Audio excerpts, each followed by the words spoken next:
अस्सलामुअलैकुम वरहमतुल्लाहि वबरकातुहू। सल्लु अलल हबीब सल्लल्लाहु अला मुहम्मद सल्लल्लाहु अलैहि व आलिहि वसल्लम। अल्लाह अज़्ज़ा वजल आप सब पर अपना खास करम फरमाए, दोनों जहानों की भलाइयाँ अता फरमाए, खुशियाँ अता फरमाए, हर दुख और तकलीफ़ से महफूज रखें।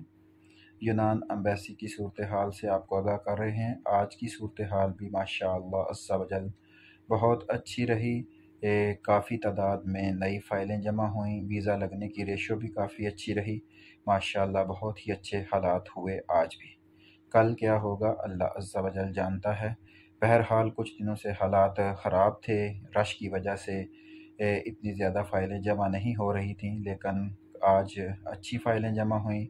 कल भी अच्छे वीज़े लगे, आज भी अच्छे वीज़े लगे। अच्छा रिज़ल्ट आना सामने आ रहा है। आप लोगों ने भी डिसिप्लिन का ख्याल रखना है और कोशिश करनी है कि ये रिज़ल्ट अच्छा ही रहे। इंशाअल्लाह अज़्ज़ा वजल फैमिली जो अपॉइंटमेंट हैं वो डेली का एक बंदे को हैंडल कर रहे हैं, तो वो भी अपॉइंटमेंट आहिस्ता आहिस्ता मिलनी शुरू हो गई हैं। पेपर टेस्टेड वगैरह और ये जो भी प्रोसेस है वो इंशाअल्लाह आहिस्ता आहिस्ता उसमें बेहतरी आ रही है।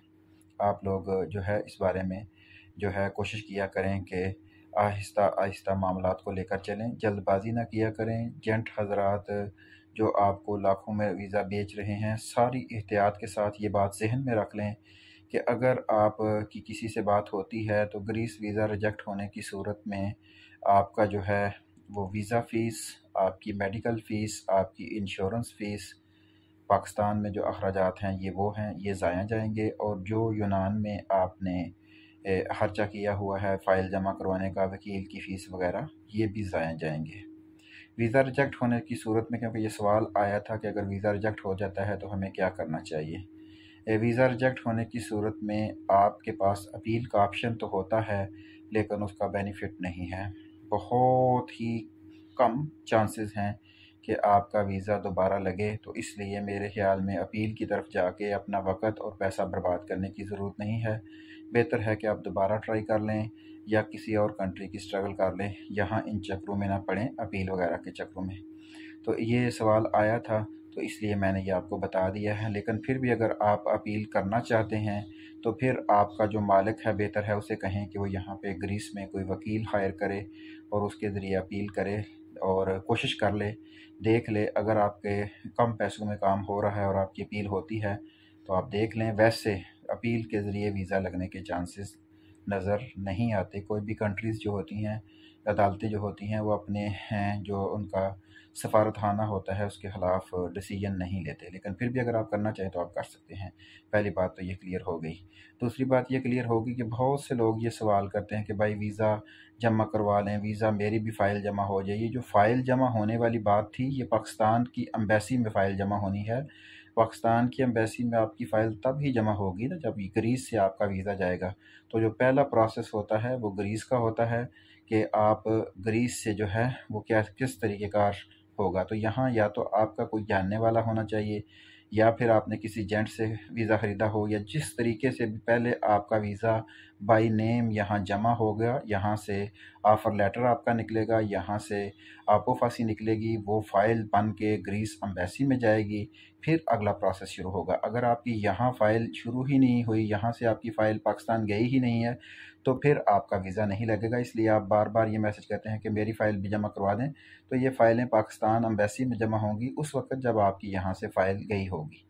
इंशाअल्लाह अज़्ज़ा वजल का कुछ सवाल ये भी आए थे कि सऊदीया से क्या तरीक़ेकार है। इंशाअल्लाह नेक्स्ट वीडियो में जो है सऊदीया और दुबई के बारे में बताएंगे कि वहाँ के लोग अगर यूनान आना चाहते हैं तो वो क्या करें। बाकी अगर आपको किसी चीज़ की समझ नहीं आ रही तो कमेंट बॉक्स में भी आप छोड़ सकते हैं, व्हाट्सएप पर भी आप रब्ता कर सकते हैं।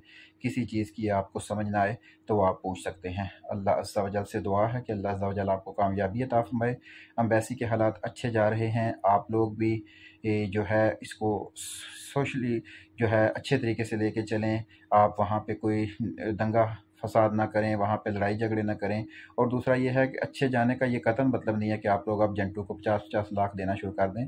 हालात को देखें और उसके मुताबिक फ़ैसला करें। जल्दबाज़ी कभी भी ना करें, क्योंकि जल्दबाज़ी से उठाया हुआ कदम इंसान को नुकसान पहुँचाता है। हमारी अल्लाह पाक से दुआ है कि अल्लाह पाक आपको दुनिया और आखिरत में कामयाबी अता फ़रमाए, हर दुख और तकलीफ़ से महफूज रखे, और रिज़्क़ हलाल कमाने की जो आप कोशिश कर रहे हैं, अल्लाह पाक उसमें आपको कामयाबी अता फ़रमाए। इंशाअल्लाह अज़्ज़ा वजल जो भी आपका कोई क्वेश्चन होगा उसको हल करने की कोशिश की जाएगी। नंबर का आप बार-बार पूछते हैं, तो नंबर हर वीडियो के डिस्क्रिप्शन में भी मौजूद है, चैनल के अबाउट में भी मौजूद है, वहाँ से आसानी से आपको मिल जाता है। नंबर पे आप कॉल करेंगे तो कभी भी बात नहीं होगी, क्योंकि नंबर यूनान में चल रहा है और पाकिस्तानी नंबर है, इस पे कॉल पे तो बात होगी नहीं। व्हाट्सअप आपने करना है, वो भी सिर्फ ऑडियो आपने करनी है या रिटन मैसेज करना है। कॉल करेंगे तो फिर कॉल नहीं उठाई जाएगी, क्योंकि हमने भी अपना जो है मज़दूरी करनी होती है, अपना रोज़गार करना होता है। तो इस सिलसिले में अगर हम हर बंदे की कॉल उठाएंगे तो काम करना मुश्किल हो जाएगा।